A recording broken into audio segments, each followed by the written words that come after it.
সবাইকে স্বাগত জানাচ্ছি টি স্পোর্টস প্রেজেন্টস সাফ অনূর্ধ্ব 19 নারী ফুটবল চ্যাম্পিয়নশিপ 2021-এ, যেখানে বাংলাদেশের প্রতিপক্ষ শ্রীলঙ্কা অলরেডি দিনের প্রথম ম্যাচে নেপালকে 1-0 গোলে হারিয়ে ফাইনাল নিশ্চিত করে ফেলেছে ইন্ডিয়া। বাংলাদেশের জন্য এই ম্যাচটা ফাইনালে যাওয়ার মিশন, এবং শ্রীলঙ্কাকে হারালে বাংলাদেশও কিন্তু দ্বিতীয় দল হিসেবে ফাইনাল নিশ্চিত করবে। বাংলাদেশ এর আগে গ্রুপ পর্বে 3টি ম্যাচ খেলেছে, সেই 3 ম্যাচে নেপালের সাথে গোলনীল ড্র করেছিল শ্রীলঙ্কা আন্ডার 19-এর স্টার্টিং 11। শ্রীলঙ্কার starting 11 goalkeeper থারিন্দি।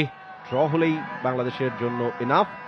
Bangladesh U19 Rupna Chakma, Maria Manda, Afrida Khatun, Shohagi Kisku তিনি কিক অফটা করেছেন। স্টার্টিং 11-এ তিনি ফিরেছেন বাংলাদেশের